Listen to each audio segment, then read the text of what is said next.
And so I am here with Dr. Iain McGilchrist. Everyone who watches my channel knows who he is, but a wonderful, interesting new development in his life is that he is now the Chancellor of Ralston College. I'm really excited about that. I feel like, with Jordan being busy and also being sick, Dr. Iain McGilchrist is such a wonderful addition to the college, a perfect fit. But as you know, he's also a psychiatrist, a neuroscientist. He wrote the Matter with Things, which is his most recent massive volume that tries to look at the relationship, obviously, again, with the brain and philosophy and culture. And so uh, it's great to see you, Iain. Yeah, it's great to see you, Jonathan. Thank you very much.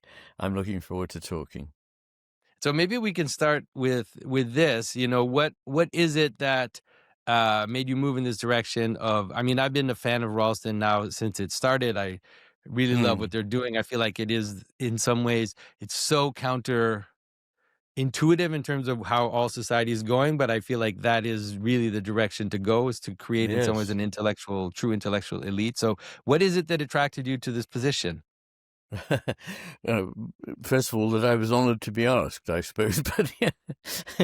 but but no, I felt I'd made a very close bond with Ralston when I went to deliver the Sophia lectures there. And I was made to feel very welcome, and I felt completely at home, which is unusual because I find that most intellectual and educational institutions these days seem quite a long way from where I feel they should be. Mm. But I immediately felt that this was a kindred body, that were engaged in a very important project, which is really to do with nothing less than rehumanizing education and rehumanizing society.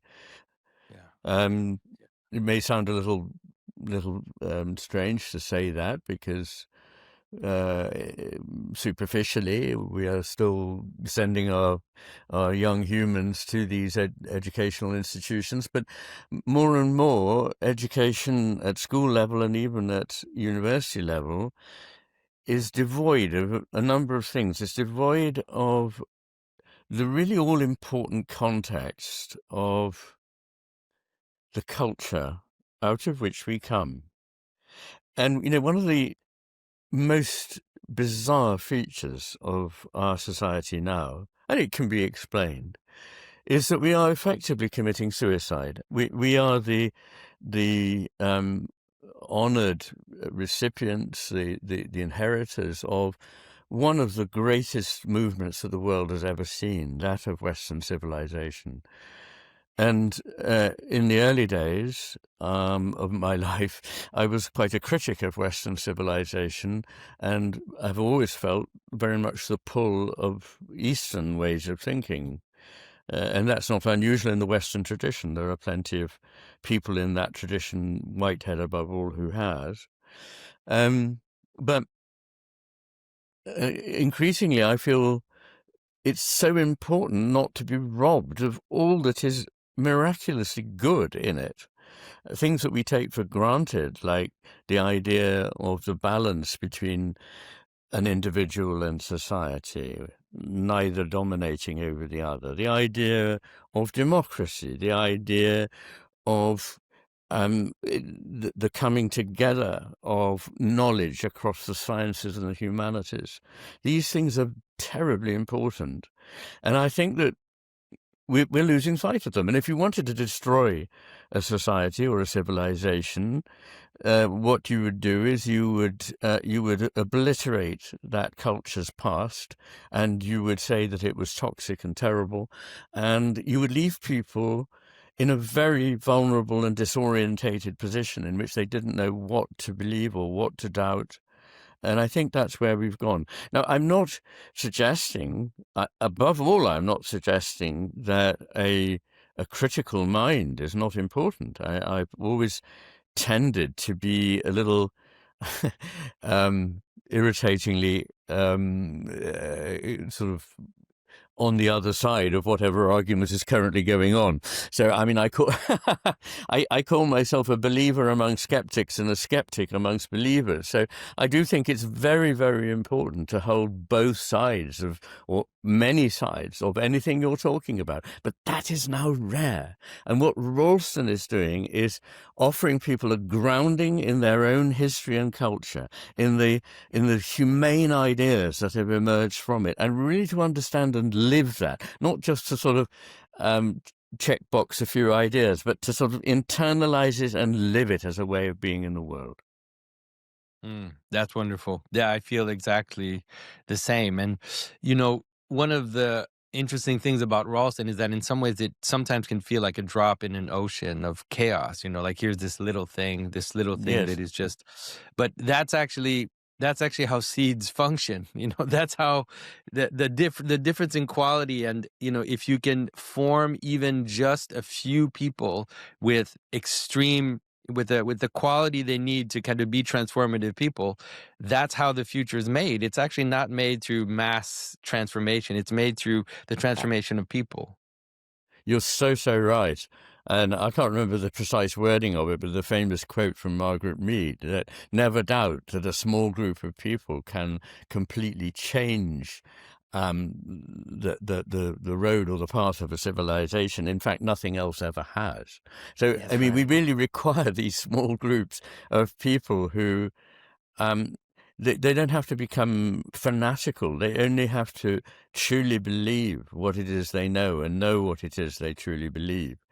And that's a huge contrast with the generality of public discourse these days, where I think there's a lot of dishonesty. I think there's a lot of pretending. I think there's a lot of um, pretending to believe impossible things and dismissing things that are clearly true because they don't happen to fit a political ideology. So I think we really deeply need to get back to people who are grounded in an awareness of, in a scholarly study of the civilization that we represent, not at the exclusion of any other one. In fact, one of the things about Western civilization is that it has been open to the influences from the East, going back to ancient Greece and then coming through to the Renaissance.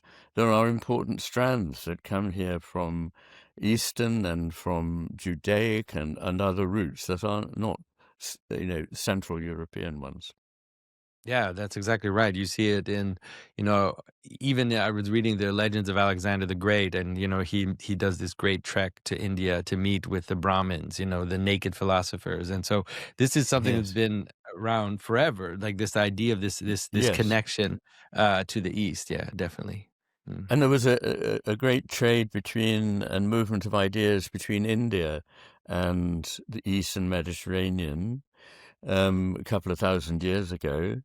And I think that it's no coincidence that Heraclitus seems almost like a Taoist. I'm sure that such ideas must have come to Greece at around this time. Yeah, that makes sense. That makes sense. And so everyone, all the young people that are watching, this is your call. There's something beautiful happening in Ralston. Mm. Inscriptions are open. If it's something that you're thinking about, if it's something that if you want to go on an amazing adventure, and it's hard to describe how wonderful what it is that they go through is, because it's completely imbibed. They live together, they eat together, they travel, they go to Greece, and if I was in my 20s, I would be fighting to get to Ralston, that's for sure. Yes, that's right. And if I had had to, design a small new university college, it would be along the very lines that Rawson has. And I Indeed. just want to say, if young people are thinking about it, that I really have never been in an intellectual community that seemed to me so benign, in which people were very bright, imaginative, absolutely non-dogmatic, um, you know, open to things, interested in learning, and it's just a joyous experience being among them. Yeah, yeah, yeah. All right, and so that brings us to pivot to the thing that Ralston in some ways is resisting, to the great current that is happening to us. And so obviously everybody knows that we definitely need to talk about artificial intelligence. I've been hoping and waiting to hear a little bit about what your insight is.